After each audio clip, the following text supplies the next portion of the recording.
Hola, ¿cómo están? Muy buenas tardes. Bienvenidos a este espacio que está destinado para juntarnos cada día y conocer un nuevo testimonio, una historia de vida que nos va a permitir también conocer cómo se ha ido proyectando el trabajo social desde distintas ciudades, un trabajo que se ha venido realizando con la comunidad, para la comunidad y de la mano de mujeres que han hecho parte de esta historia, que han experimentado también con iniciativas, con ideas, muchas que nacieron de experiencias personales y otras que se fueron construyendo en el camino.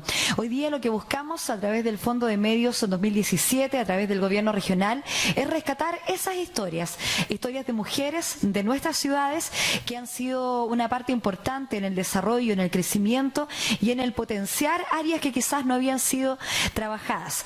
Y precisamente esa es una de las áreas que nos invita hoy día a reflexionar y ver de qué manera nosotros también nos vamos involucrando y cómo podemos ser parte de esta dinámica social que nos exige también ir complementando, innovando y adquiriendo nuevas experiencias.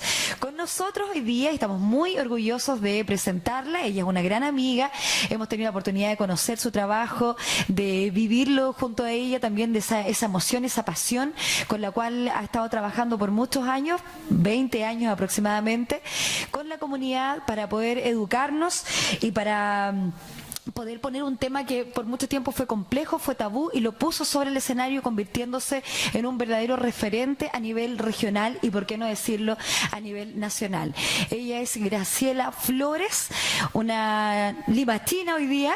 Bueno, limachina, te voy a preguntar ahí así cuántos años limachina, pero también una de las fundadoras, creadoras e impulsoras de Abracemos un Amigo, una agrupación que trabaja arduamente para no solamente trabajar con personas que viven con VIH-Sida, sino que también con el entorno, con la familia y con la educación, que es algo que tanto es necesario. Graciela, primero, gracias por estar con nosotros. Al contrario, muchas gracias, porque una vez más siempre tú pensando en nuestra agrupación, que eso es lo más importante.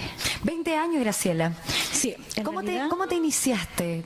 A ver, yo tenemos la fecha clara, es un 5 de julio del 96, cuando fue notificado Marcelo, nuestro hijo, que vivía con el virus del VIH. Pero si estamos hablando de los años 90, en ese entonces era que él vivía con SIDA. Y bueno, y desde ese día que empezamos con la lucha, una lucha donde tuvimos que informarnos, educarnos, pero a la vez también empezar a defender los derechos de Marcelo, porque él, haber sido notificado por el virus del VIH en ese entonces, fue así como súper desastroso. Nosotros lo vemos desde esa mirada, como una infectóloga, como una doctora puede decirle notificar a una persona, de esa forma, notificarlo. Yo creo que ni siquiera fue una notificación, porque fue de la manera mucho más vejatoria, como persona, como ser humano, como joven. No pensó en familia. Bueno, en ese entonces, cuando las personas eran notificadas por VIH-Sida, no había una consejería, no había un antes ni había un después. Y bueno, y desde ese día nosotros como familia, como papá, como mamá, decidimos a que teníamos que salir hacia afuera, no los podíamos quedar. La idea era primero saber qué era el SIDA, cómo podíamos aportar y cómo podíamos apoyar a nuestro hijo, y después teníamos que empezar a ver qué hacíamos hacia nuestros alrededores. Pero en ese entonces vivíamos en Valparaíso. Pero la primera instancia fue vivirlo internamente, vivirlo como familia y ver qué hacías con una información donde tú no estabas vinculada todavía. Exactamente. Bueno, yo en ese entonces trabajaba, nosotros vivíamos en Valparaíso, mi esposo trabajaba en Valparaíso, yo trabajaba en Valparaíso en la municipalidad. En ese entonces yo era secretaria del que fue alguna vez alcalde Jorge Castro. Y en alguna instancia, así como a la pasada, yo escuchaba hablar del SIDA, porque yo estaba a cargo, por ejemplo, de la Casa Pascuense, de nuestros hermanos pascuenses que venían de la isla hacia el continente. Y así como tú decías, en la volá, escucháis hablar del SIDA, pero tú nunca piensas que te va a tocar a ti, le toca a los demás, pero no a ti, porque supuestamente tú vives en una familia conformada, tú te acuestas temprano, te portas bien, eres educadita, por lo tanto el SIDA era así como muy externo a ti. Para los otros, para las otras, para los que se portan mal, para esa sociedad que solamente es la bohemia. Y los tocó. Y ahí tuvimos que hacer un un cambio radical, pero ¿sabes qué? En alguna instancia Marcelo, el día que falleció, nos pide perdón por involucrarnos en esto, pero yo al contrario le digo que no, que sumamente agradecida por todo lo que nos ha tocado vivir como familia, como pareja, como mujer, que en el fondo hoy día es la entrevista, como nosotros como mujeres, como mamá, como amiga, tú empiezas a involucrarte en una enfermedad en la cual te vas encontrando con, o sea, ni siquiera son piedras, pues, ni siquiera son rocas en el camino, o sea, te encuentras con un montón de problemas, obstáculos, mucha demagogia, mucha burocracia y yo pensé en alguna instancia en que no íbamos a salir adelante. Por el mismo hecho que Marcelo fue echado porque él trabajaba, él pertenecía a Carabineros de Chile en la 19 Providencia en Santiago, y a él lo echan un 5 de julio del año 96 a las 17 horas, donde la infectóloga le dice: toma, aquí tienes una licencia por sombra al pulmón, tú ya no eres de la institución. Así, o sea, había dos cosas que abordar sin ningún preámbulo. Y él estaba de servicio. Un cabro que no tenía más allá de veintitantos años, 22, 23 tenía Marcelo en ese entonces, y ese día andaba de servicio, con una UCI y con un revólver.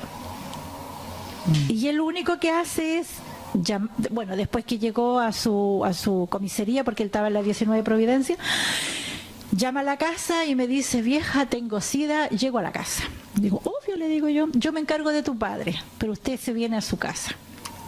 ¿A ti te comunicó primero? Sí. ¿Por teléfono? Sí, es que, bueno, siempre pasa. Dicen que el hombre es más cercano a la mamá, pero sí fue había... la reacción más impulsiva. Exactamente. Había un contacto mucho más directo. Él podía llegar a la 1 de la mañana o podía llegar a las 3 de la tarde. Yo podría estar viendo la mejor novela, pero la tele se apagaba y lo sentábamos a conversar qué es lo que había hecho, qué era lo que había encontrado, porque él era un cabro que había estado viviendo en Valparaíso, donde él tenía una rutina, y se va a los 20 años, 19, 20, a la 19 Providencia, a un sector que en ese entonces Providencia era Providencia, tanto de día como de noche, y donde él tenía una libertad plena, donde ahí nadie le decía: tú llegas a cierta hora. No, ya no había un papá y una mamá. Y sí, a mí fue la primera persona que él digamos, me dice: vieja, me dice, tengo SIDA, me dice, así que nada, ya no soy Paco, y nada, mi vida cambia. Sí dimos el espacio para que él viera si lo contábamos o lo guardábamos. Y ahí fue cuando se decidió que en realidad no era una historia para guardarla dentro de las cuatro paredes. ¿Le costó decidir a él algo así? No, fíjate, porque ¿sabes qué pensó? Que ese mismo día que él es notificado por el virus, salieron 70 funcionarios de Carabineros en la 19 Providencia. El 5 de julio del 96, 70 funcionarios. No sé si funcionarios, pero funcionarios sí. Casados, solteros, que vivían con su pareja. Pero entonces había que hacer algo. Jóvenes, adultos ya con jineta, y eso pensó él, que no era algo que se tenía que quedar ahí, y lo fuimos en la lucha, pues. Primero descansamos un tiempo porque la noticia era, era así como, esto me está pasando a mí. Pero ¿estoy despierto? Claro, ¿real? O sea, porque a nosotros, bueno, la actitud del papá, hombre, ya, pero la idea era que había que apoyar. ¿Qué fue lo que decidimos? Papá trabajaba porque había que generar lucas para la casa, porque nosotros no los podíamos quedar en Valparaíso, había que movilizarse, había que ir a, no sé, al hospital, ver si era verdad, no era verdad. Bueno, y yo siempre he sido de la idea que muchas veces los pitutos valen la pena, en alguna instancia. Y como yo en ese entonces trabajaba como para el municipio, logré que Marcelo entrara al hospital Van Buren, al programa VIH, mucho más luego que eso hubiese sido como la rutina. Y explicamos cómo había sido el trato. Entonces ya le hicieron un chequeo, pero así exhaustivo. Hasta el pelo de su último pelito de su cabeza. Y así fue la carpeta. Entonces ahí me dijeron, si tienes las agallas, tú puedes pelear. Porque a todo esto Marcelo, como lo echaron, salió sin sueldo y sin provisión. Dijo, si tú tienes las agallas, la luchan y pueden ganarla. Así que pescamos la carpeta, papá tenía que trabajar y lo fuimos donde la doctora. Le dije yo, tiene dos caminos. Uno, pasar a Marcelo a la comisión médica para demostrar con esta carpeta que él no tiene sombra al pulmón, que él tiene un virus, pero que él puede seguir en Carabineros. O si no, yo de aquí me voy y la demando a usted por haber dado una licencia que no corresponde. Y me voy al tiro a un canal, a donde sea. Porque ya en ese entonces estábamos como con conexiones. Bueno, cuento corto, Marcelo sí, después Carabineros le dio previsión y le dio su sueldo. Solamente... Fue peleado, pero se logró. Sí. O sea, podrías haberte quedado en la casa y no haber conseguido nada. Exactamente. Por la pena, por todo lo que conlleva toda la situación. Y bueno, y eso tampoco te dio tiempo como para... a los tres, tanto como para pensar, Marcelo tiene SIDA, se va a morir porque los años 90... activos, estaban activos. Exactamente, porque en ese entonces tener SIDA era homosexual y muerte. Pero no tuvimos el tiempo como para reflexionar en eso. Que teníamos que pensar era que había que darle su dignificación como persona. Porque eso es lo primero que murió. Antes que el virus lo matara o muriera por el virus, socialmente a él ya me lo habían matado a la doctora. Ahora espérate, yo a esta camarita linda, como tú dices, no puedo repetir lo que le dije en ese entonces a la doctora. No fui tan diplomática, porque yo a veces no soy muy diplomática, no soy de decir garabato, pero no filtro. Y cómo se siente nomás. Exactamente, lo que viene en ese momento. Y bueno, y esa fue la primera lucha. Y de ahí, bueno, ya Marcelo siguió en el hospital Van Buren, ya con sus controles como correspondía. Y a la vez viajando a Santiago a empezar a tener los enlaces para ver cómo teníamos que movernos. O sea, yo no quería que el virus me la ganara. Yo quería dar 3 pasos más adelante que el virus. Y Marcelo, por otro lado, en su mundo de los jóvenes, luchando, digamos, viendo ahí qué se podía hacer. Él ya estaba trabajando en el área social y estaba tratando de difundir y de entregar bueno, información. Aquí, bueno, a todo esto a él lo notifican viviendo nosotros en Valparaíso, pero prácticamente a él duramos casi el mes y los vinimos a radicar en agosto. El 23 de agosto del 96 llegamos a vivir a Limache. O sea, nosotros antes, nuestro pasar era Quillota, Limache, porque Marcelino trabajaba en todo este sector y yo tenía gente muy muy querida acá en Limache, entonces ya lo conocíamos. Y él decide que sí, que entre Quillota y Limache él quería venirse a vivir, él decía, quiero venirme a vivir mis últimos años tranquilo. Porque vino todo ese tema de la discriminación, del dejar, bueno, que dicen que en las malas, en la cárcel y en la enfermedad, tú ves a tus amigos y amigas. Así es.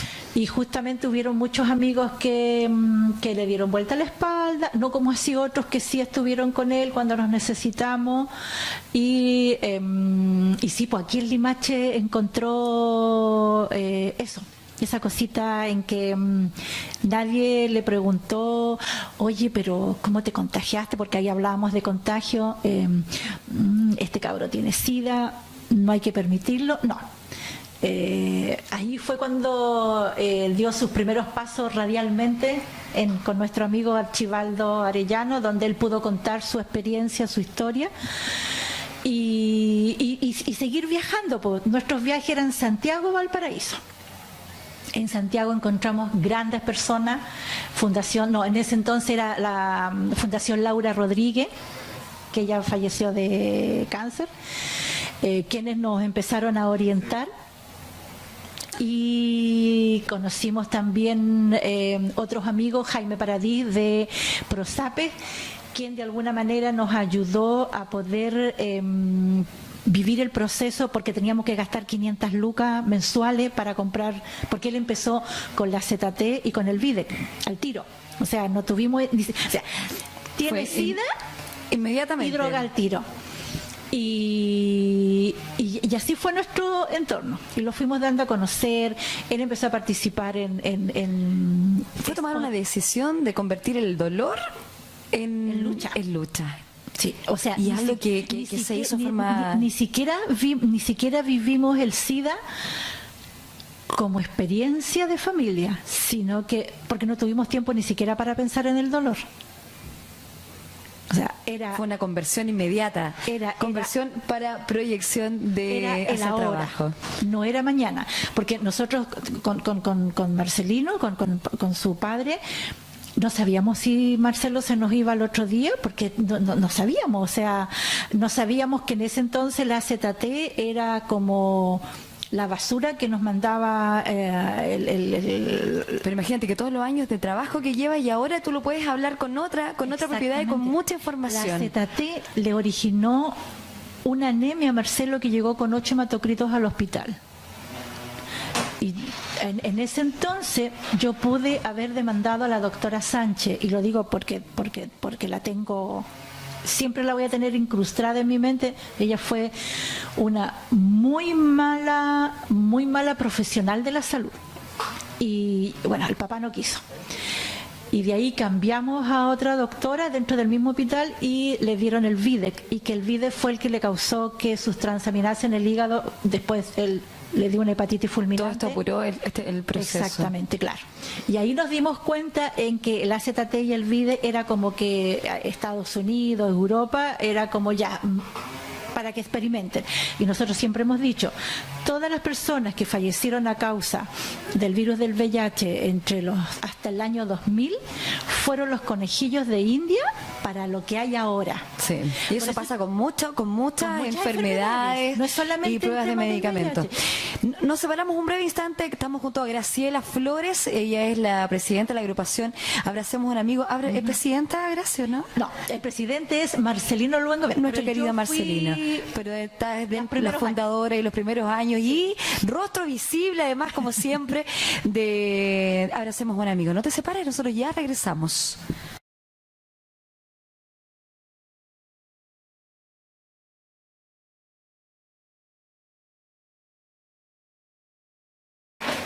Estamos de regreso a través del 88.7 en este proyecto especial del Fondo de Medios 2017, que es financiado por el gobierno regional y que busca potenciar, mostrar y dar a conocer el trabajo de dirigentes sociales como impulsoras de la identidad de nuestras ciudades. Hoy día estamos junto a Graciela Flores, de rostro nosotros le decimos con mucho cariño, pero también quien ha comandado fuertemente esta campaña para no solamente informar, educar, sensibilizar, sino que también para llevar este tema mucho más allá de la propia ciudad donde nació, que fue Limache.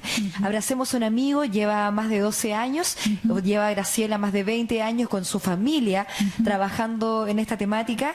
Hemos hablado de todo, desde los inicios, desde cómo transformaron el dolor en un trabajo social en acción, como bien me decía Graciela, cuáles son los principales hitos en estos 12 años. Pasar por distintas autoridades también conlleva en empezar de nuevo, proyectarse, tratar de invitarlo también a abrir un poquito más la mente, a escuchar y abrir nuevos espacios también para trabajar. Has trabajado con adultos, con familias completas, con adultos mayores, y no solamente con el tema del VIH-Sida, sino que también con educación sexual. Exactamente. ¿Es difícil para ti como mujer en el trabajo social abordar estas temáticas? ¿Te has sentido juzgada algunas veces? Sí. Criticada, juzgada, estigmatizada, muchas veces... ¿Te preguntan si tú tienes? Más que eso, sino es que cómo la gente te mira o cómo la gente se refiere. Una vez nos pasó un caso con Ana María Bravo, que ella, bueno, ya ahora no está en la agrupación porque ella ya está más enfermita. Nos tocó ir a una capacitación. y me acuerdo que había un director del Colegio Alianza, que ya no está, y nosotros con Anita nos sentamos en la primera fila y él se sentó al último. Y justo empezaron a hablar del tema VIH y el director se para: allá adelante están las mujeres del SIDA, pregúntenle a ella. Entonces yo me levanto y le dije: perdón, yo me llamo Graciela y yo soy monitora sociocultural y imparto talleres que tienen que ver con sexualidad responsable. Que es muy distinto. Exactamente. Que te lo venga de repente a señalar una persona, entre comillas, y que muchas veces de las personas vulnerables espero mucho más que de las personas que tienen como, entre comillas, alguna profesión o se creen éticamente más educados. Pero tenemos un problema de conceptos al referirnos, al hablar, al entender el proceso, o también hay un prejuicio notoriamente que va de la mano con la temática, Graciela. No. Yo creo que más que eso hay un tema. Por ejemplo, muchas veces te dicen: pero ¿cómo tú puedes saber más que una profesional de la salud, por ejemplo? Existen los pacientes expertos, que una también, enfermera, sucede que un mucho. paramédico, que un médico. Bueno, yo dentro de estos 20 años me he capacitado, tengo algunos cursos por ahí de la Universidad de Chile para poder yo impartir talleres que tengan que ver con apoderados y apoderadas en el tema de la sexualidad responsable. No hace mucho por ahí tengo otros, o sea, si tuviera que empapelar mi casa, creo que la empapelaría completa con todos los diplomas habidas y por haber. Tengo cursos que tienen que ver directamente con el tema de los derechos humanos, en algún observatorio que se hizo en Santiago que tenía que ver directamente con eso. O sea, están las capacitaciones, pero muchas veces las personas como que no reconocen. Entonces hemos logrado una alianza, trabajar con las profesionales de la salud. Nosotros le decimos la parte biológica, pero nosotros después vamos con los talleres en la parte social, y de la parte social se complementan de una u otra manera. Pero sí, muchas veces, claro, cansa ese tema que siempre tengas que estar dando las explicaciones, más que las explicaciones, sino como validando. Claro, como ¿sabes qué? No, yo no soy una mujer viviendo con VIH. ¿Y si fuera qué? No tengo por qué decir. Una persona viviendo con VIH no necesariamente tiene que decir su estado serológico. Es un tema confidencial, es un tema voluntario. Pero muchas veces sí es necesario que las personas que viven con el virus lo digan, no es para que demuestren, sino que para que sientan que la sociedad sí los tiene que incluir, integrar, como cualquier otra persona, porque laboralmente, en la educación, en la salud, socialmente, como comunidad, no los pueden desechar. No es algo desechable, no es un producto que tú lo utilizas, lo usas y lo botas. Son personas, son seres humanos que sienten, que tienen familia, que tienen niños, que tienen niñas, muchas veces son casadas o son casados. Hay personas viviendo con VIH donde es el matrimonio y hay todo un contexto donde de repente las culpas son mutuas. Pero a nosotros lo que nos interesa es que si tiene el virus, nos interesa de ahora en adelante que asuman su responsabilidad, porque la culpa no es del uno ni es de la otra, la culpa es mutua. Fue compartido. Exactamente. Tú, para tener una relación sexual o para tener un sexo ocasional, y que lo hemos conversado muchas veces acá en el programa, la culpa es de a dos. Cuando la niña queda embarazada, no es de ella, ni es de la mamá, es de a dos. Porque yo soy la que decidí acostarme o tener ese sexo. Entonces, por lo tanto, si yo ya tengo el virus, ¿qué tengo que hacer ahora? Ser responsable con mis exámenes, con mis controles, con mis tratamientos, y con decirle a la gente: sí, yo soy una persona viviendo con VIH, pero me tienes que aceptar. No tienes por qué, de alguna u otra manera, de hacerme a un lado. Existo. Y aquí en nuestra comuna de Limache tenemos personas viviendo con VIH y están totalmente invisibilizadas. ¿Y la región de Valparaíso? Dentro de la región, mira, hay una importante cifra de personas que viven con el virus con VIH, pero los que nos ha llamado la atención que hay jóvenes viviendo con VIH. Y que más que el virus del VIH, que está catalogado como en la cuarta, pongámosle, si es que hay que enumerarlo, tenemos la sífilis congénita, tenemos gonorrea y tenemos condiloma. que de repente esas son infecciones de transmisión sexual que son mucho más, no graves, pero son mucho más importantes. El condiloma a nosotros las mujeres nos causa el cáncer cervicuterino. Y esa es una ITS, una infección de transmisión que contagia sin necesidad de haber una relación sexual penetrativa, a diferencia del virus del VIH que se transmite sin haber usado preservativo cuando tú tienes una relación sexual. Yo te escucho, Graciela, y noto que te fluye por el ADN este tema de estar siempre educando. Hay una cosa interna tuya. De hecho, cuando te pregunto cuáles son tus principales hitos, yo creo que mirándote desde afuera, veo que el hoy día tener la posibilidad de sentarte en una mesa de conversación con el Ministerio de Salud, con profesionales del área de salud, con quienes tienen que coordinar y llevar este tema en los hospitales, convertirte en un referente desde algo que partió de una iniciativa en el hogar, por algo personal que sucedió. Yo creo que es un tremendo reconocimiento a ese trabajo y a eso que hoy día articulas de una forma tan natural y que puedes expresarlo de una manera tan cercana para algo que por mucho tiempo se habló con tanto tecnicismo que era imposible entenderlo. Entonces tú decías, te llenabas de prejuicios y malas ideas, y se llenaba del me contó, que me dijeron, que resulta que a un amigo le pasó, porque era casi indescifrable. Es que tiene que ser, tú lo estás hablando hoy día de una manera tan cercana que has podido traducir lo técnico a algo cotidiano. Que era lo que yo te decía en delante. Hemos tratado de humanizar el VIH. Por ejemplo, hay una tremenda diferencia cuando de repente te dice, es que esa persona tiene SIDA. La persona no puede tener SIDA porque el SIDA es la fase cuando llegan las enfermedades oportunistas, porque el virus deterioró inmunológicamente el cuerpo, que es lo que pasó a Marcelo. Marcelo no murió de SIDA, Marcelo murió de una hepatitis fulminante debido al virus del VIH que causó ese deterioro inmunológico, porque le comió todos los CD4 que son las defensas, y como su hígado estaba inmune porque ya no tenía defensa, porque el virus le causó ese estrago, él falleció por una hepatitis fulminante. La persona no es portador ni es portadora. Pero cuando yo llegué portando el bastón, pero el bastón está allá, por lo tanto, dije, yo no puedo portar un virus. Y claro, y yo no puedo portar el virus porque yo no puedo, no sé, pues salir de mi casa y decirle al virus, tú te vas a quedar acá porque yo me vuelva. Exactamente. La persona que vive con VIH no contagia, a diferencia de un resfriado que tú lo puedes contagiar. El VIH se transmite.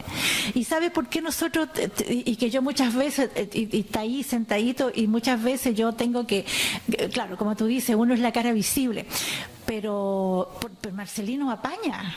Yo le digo, me tengo que ir a Santiago 2-3 días porque va a haber una jornada, vamos a estar posiblemente, vamos a estar en La Moneda, no sé si vamos a estar con la presidenta, pero sí tengo entendido que vamos a estar con el que está a cargo de la División de Organizaciones Sociales. Pero porque a nosotros cuando nos tocó, no tuvimos